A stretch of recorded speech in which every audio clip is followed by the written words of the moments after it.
Hello guys, so welcome back my study channel.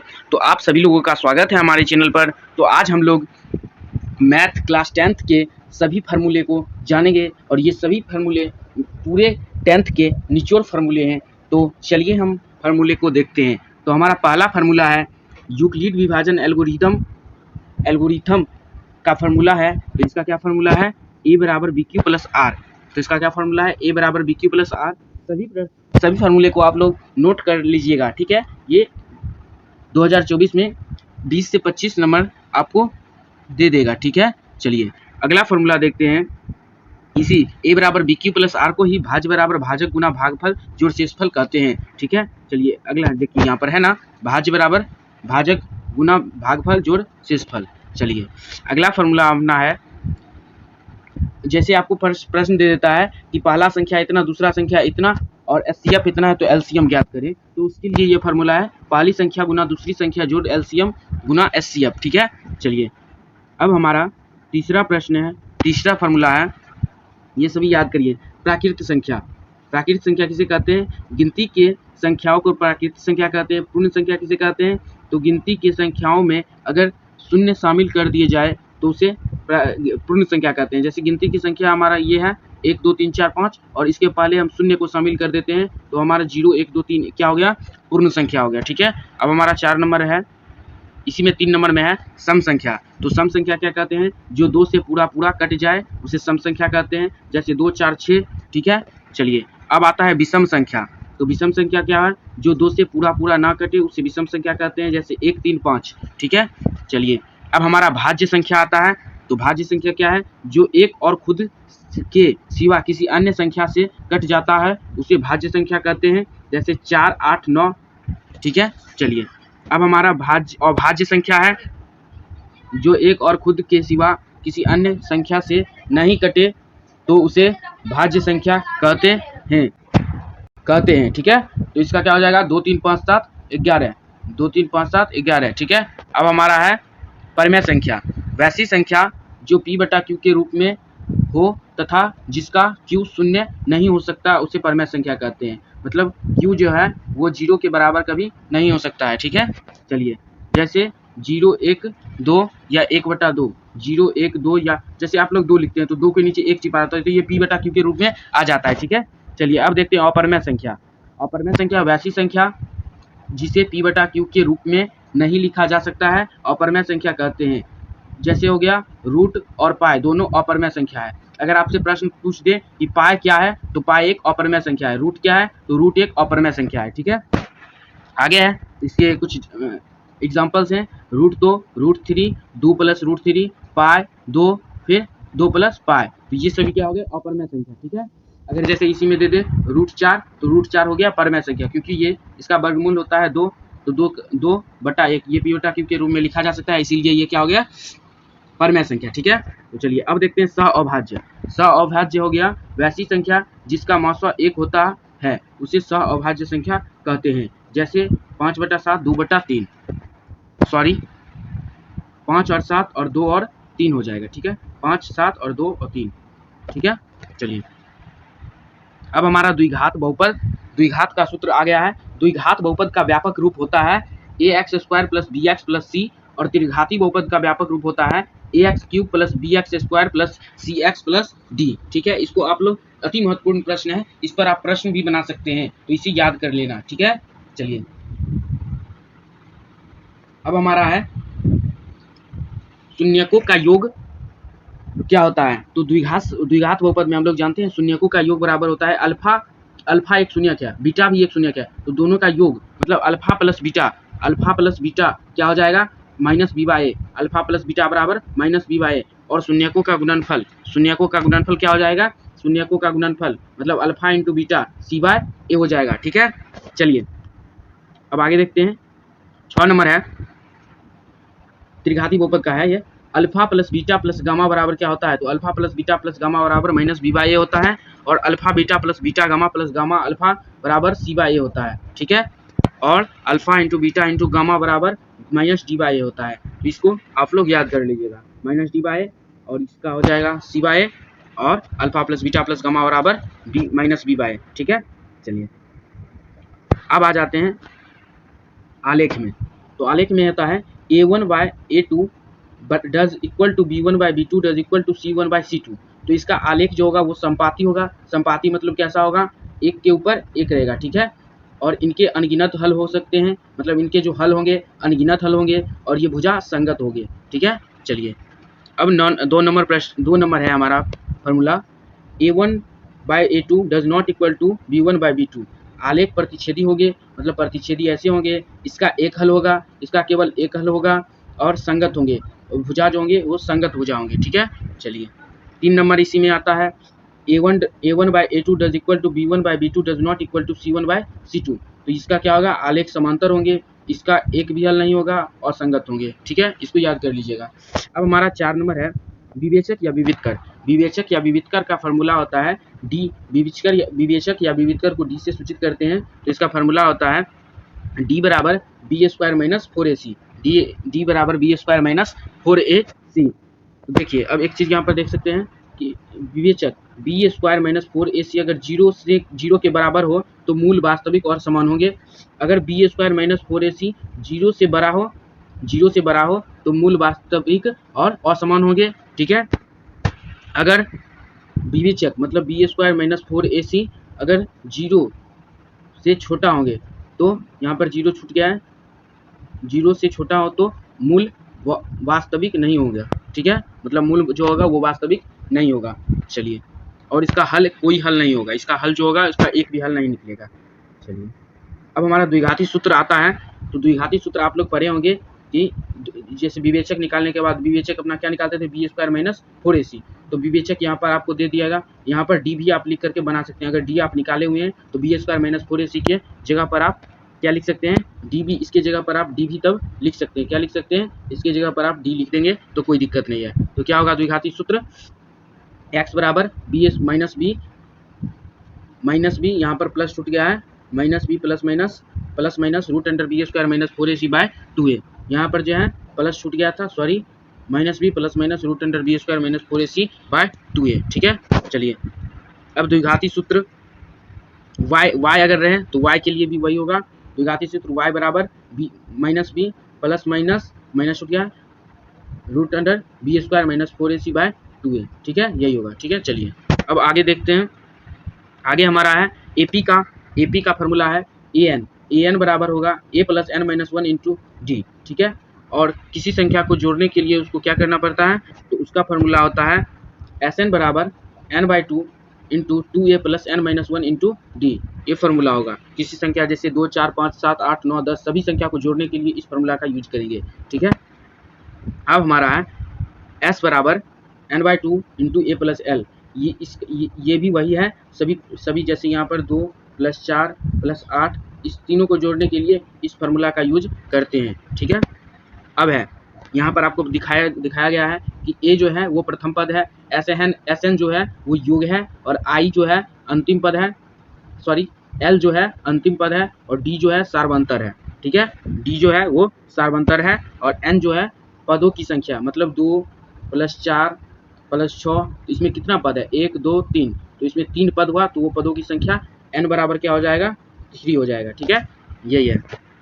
अब आगे है कोटि का चिन्ह। तो कोटि का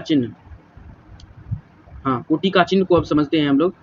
कोटि का चिन्ह कैसे समझेंगे, तो देखिए प्रथम पाद में प्लस रहेगा, प्रथम पाद में प्लस रहेगा, द्वितीयक पाद में माइनस रहेगा।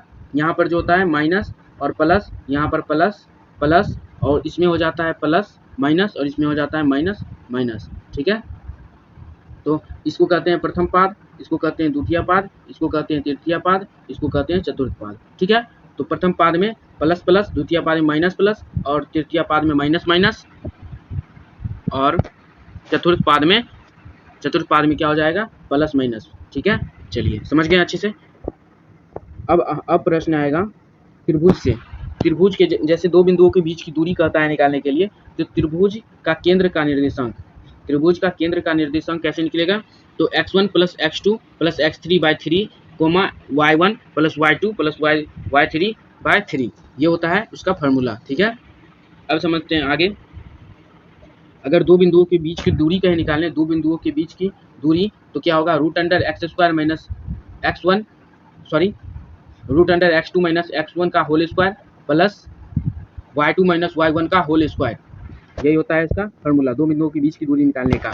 अब आगे है मूल बिंदुओं से। मूल बिंदु पहले किसको कहते हैं वो समझ लीजिए। तो जीरो और जीरो इसी को मूल बिंदु कहते हैं, इसको क्या कहते हैं, मूल बिंदु कहते हैं। अगर आपको जैसे जीरो और 5 और 3 इसके बीच की दूरी को कहीं निकालने के लिए तो इस फार्मूला का यूज करेंगे। ठीक है, किस फार्मूला का, तो इस फार्मूला का यूज करेंगे, मूल बिंदु से दूरी।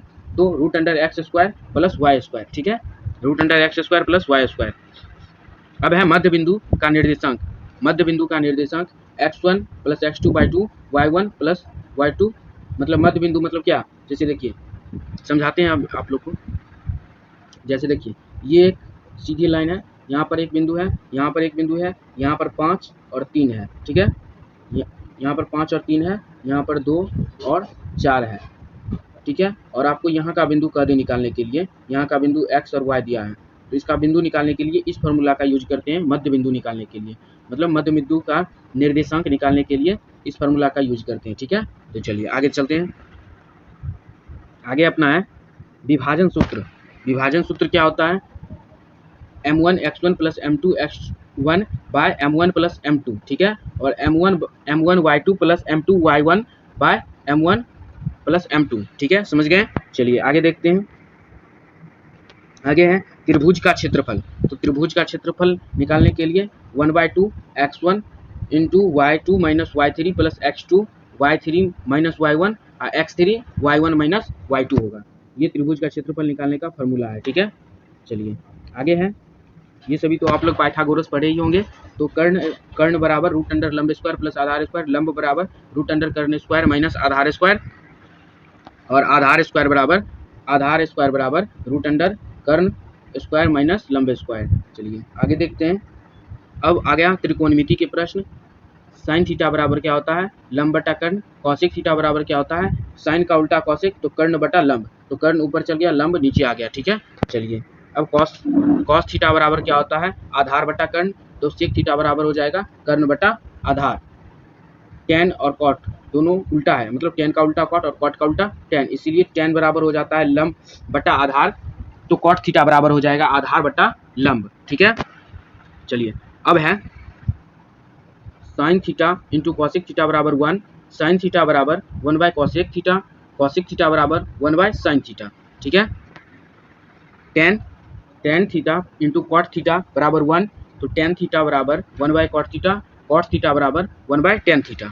ठीक है, अब आता है कॉस थीटा और सेक थीटा। तो cos theta into sec theta बराबर 1, cos theta is equal to 1 by sec theta, और सेक थीटा बराबर 1 बटा कॉस थीटा। ठीक है, समझ रहे हैं। चलिए अब देखिए ये दो फार्मूला निश्चित रूप से आप याद रखना, क्योंकि ये फार्मूला आपको कहाँ यूज आएगा, तो त्रिकोणमिति में हाइट एंड डिस्टेंस में आपको ये फार्मूला निश्चित रूप से आपको बार बार यही फार्मूला का रिपीट करना होगा।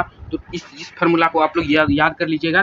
टेन थीटा बराबर साइन बाय कॉस और कॉट थीटा बराबर cos theta by sine theta. ठीक है, चलिए आगे देखते हैं। अब आता है हमारा sine square theta plus cos square theta बराबर 1। ठीक है, आगे है sec square theta minus cos square theta बराबर 1, और अब आएगा एक सेक थीटा, हाँ आ गया, cosec square theta minus cot square theta बराबर 1। तो समझ गए। अब चलते हैं आगे त्रिकोणमिति के। ये आप लोग इसका जैसे sine 0 degree, sine 30 degree, sine 45 degree, sine 60 degree, तो इसका कैसे याद करेंगे। ठीक है, तो इसको याद करने के लिए आप एक रूटिंग ले लीजिए। साइन का होता है 0 आधा पर रूट 3/2 और 1। ठीक है, क्या बोला मैंने क्या बोला, रिपीट करिए। 0 आधा पर रूट 3/2 और 1। ठीक है, मैंने क्या बोला, फिर से बोलिए। 0 आधा पर रूट 3/2 और 1। इसका जब आप बना लीजिएगा तब क्या करिएगा, कॉस का बनाना है। कॉस का बनाने के लिए क्या करिएगा, ये 1 को इधर लाइएगा, रूट 3/2 को इधर, इसको यहाँ पर, इसको यहाँ पर, इसको यहाँ पर, मतलब जो इसका 90 डिग्री साइन 90 डिग्री का मान जो होगा कॉस 0 डिग्री का हो जाएगा। देखिए साइन 90 डिग्री का मान जो हो जाएगा वो कॉस 0 डिग्री का मान हो जाएगा, और साइन 0 डिग्री का मान जो हो जाएगा वो कॉस 90 डिग्री का मान हो जाएगा। ठीक है, तो अब देखिए टेन समझने के लिए, टेन थीटा को समझने के लिए मैंने बताया था टेन थीटा बराबर होता है sine theta by cos theta. क्या बताया था? टेन थीटा बराबर sine theta by cos theta. तो देखिए tan theta sine theta by cos theta, तो 0/1 क्या हो जाएगा? 0, 1/2 बाय √3/2 क्या हो जाएगा? देखिए 2 से 2 कैंसिल, 1/√3 हो जाएगा। ठीक है, देखिए यहाँ पर 1/√3 है, 1/√3। अब देखिए, अब इसको काटिए, इसको काटेंगे तो √2 से √2 खत्म, तो tan 45 का मान 1 आएगा। देखिए 1 आ गया, tan 45 का मान 1। अब देखिए √3/2 और 1/2 को जब काटेंगे तो 2 से 2 कट जाएगा, तो इसका आंसर क्या आएगा? तो tan 45 का मान √3 आ जाएगा। ठीक है, और 90 डिग्री साइन 90 डिग्री का मान 1 और cos 90 डिग्री का मान 0। तो इसको काटिएगा आप तो इन्फिनाइट आएगा। ठीक है, तो किसी संख्या के नीचे अगर 0 है तो इन्फिनाइट है। ठीक है, तो tan 90 डिग्री का मान इन्फिनाइट आ गया है। ठीक है, इन्फिनाइट, इसको इससे सूचित उल्टा आर्ट से सूचित करते हैं। अब देखिए कॉसिक का निकालने के लिए आप क्या करिए, साइन, आप फार्मूला देखिए थे पीछे कि साइन थीटा बराबर 1/cos थीटा। तो साइन थीटा का मान जो रहेगा उसके 1/ कर दीजिएगा, मतलब cos थीटा बराबर 1/sin थीटा। तो 1/sin थीटा का 0 डिग्री का मान जो रहेगा वो नीचे पड़ जाएगा, और इसी तरह आप cos थीटा, sec थीटा और cos थीटा का निकाल लीजिएगा। अब देखिए आगे हमारा वृत्त का क्षेत्रफल क्या होता है? πr²। वृत्त का परिमाप या परिधि, देखिए परिमाप को ही परिधि कहते हैं। जैसे यहाँ पर एक वृत्त मैंने बनाया, तो इस वृत्त के चारों ओर घूमने में जितना समय, इसी को परिमाप कहते हैं या फिर इसी को परिधि भी बोलते हैं। ठीक है, तो इसका फॉर्मूला क्या होता है? 2πr। क्या होता है? 2πr। अर्धवृत्त का क्षेत्रफल क्या होता है? तो 1/2πr²। अर्धवृत्त का क्षेत्रफल 1/2πr²। अर्धवृत्त का परिमाप क्या होता है? तो अर्धवृत्त का परिमाप πr होता है। ठीक है, अर्धवृत्त का परिमाप πr। अब देखिए अर्धवृत्त की परिधि क्या होता है? अर्धवृत्त की परिधि πr + 2r। ठीक है, πr + 2r। त्रिज्या खंड का क्षेत्रफल क्या होता है? तो त्रिज्या खंड का क्षेत्रफल θ/360 गुना πr²। ठीक है, चाप की लंबाई क्या होता है? तो θ/360 गुना πr²। ठीक है, चाप की लंबाई 2πr², 2πr है, θ/360 गुना 2πr है। ठीक है, सॉरी। अब आया गोले का आयतन। तो गोले का आयतन क्या हो जाता है? सॉरी, गोले का आयतन 4/3πr³ और गोले का पृष्ठीय क्षेत्रफल 4πr²। ठीक है, अर्धगोले का आयतन क्या होगा?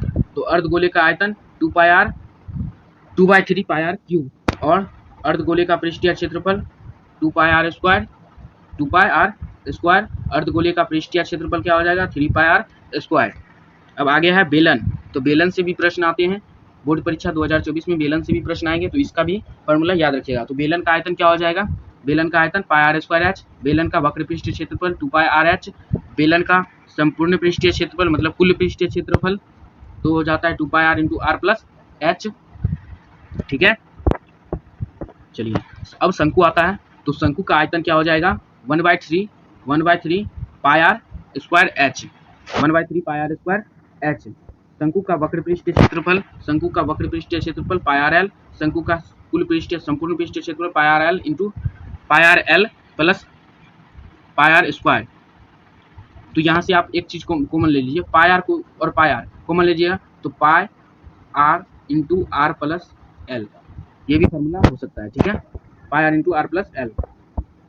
अब आता है वर्ग। वर्ग, वर्ग का क्षेत्रफल भुजा स्क्वायर। वर्ग का परिमाप 4 गुना भुजा। वर्ग का विकर्ण √2 गुना भुजा।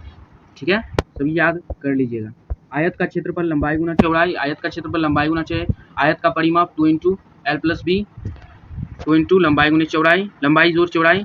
आयत का विकर्ण क्या होता है? तो √अंडर लंबाई स्क्वायर + चौड़ाई स्क्वायर। ठीक है, घन का आयतन क्या होता है? a³ a को हम भुजा कहते हैं, तो इसका हो जाएगा भुजा क्यूब। ठीक है, हमारे चैनल पर जुड़ने के लिए चैनल को सब्सक्राइब करें, और वीडियो पसंद आ रहा होगा तो वीडियो को लाइक करें। ठीक है, तो अब आता है घन। घन बता दिए, घन का वक्रीय पृष्ठीय क्षेत्रफल 4 गुना भुजा स्क्वायर।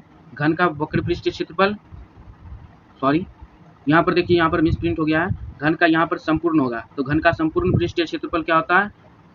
6 × भुजा स्क्वायर, और घन का वक्र पृष्ठीय क्षेत्रफल 4 × भुजा स्क्वायर होता है। ठीक है, चलिए अब आता है घनाभ। तो घनाभ का आयतन क्या होता है? l × b × h, मतलब लंबाई गुना चौड़ाई गुना ऊंचाई। घनाभ का कुल पृष्ठीय क्षेत्रफल 2 × लंबाई गुना चौड़ाई जोड़ चौड़ाई गुना ऊंचाई जोड़ ऊंचाई गुना लंबाई, ठीक है। अब घनाभ का विकर्ण आता है, तो घनाभ का विकर्ण क्या होता है, root under l square plus b square plus h square, मतलब रूट अंडर लंबाई का स्क्वायर प्लस चौड़ाई का स्क्वायर प्लस ऊंचाई का स्क्वायर। सॉरी, चलिए हमारा यही लास्ट क्वेश्चन था, तो हो गया है अपना क्वेश्चन खत्म। तो आप लोग हमारे चैनल पर जुड़ने के लिए चैनल को सब्सक्राइब करिएगा और हमारे वीडियो को लाइक करना अगर वीडियो पसंद आया होगा तब। और इस जितना आपको प्रश्न मैंने बताया है, ये सभी प्रश्न को आप याद कर लीजिएगा। ये मैथ के पूरे बुक का निचोड़ फार्मूला था। तो चलिए इसी के साथ हम अपने अगले वीडियो में आपसे मिलते हैं। तो धन्यवाद।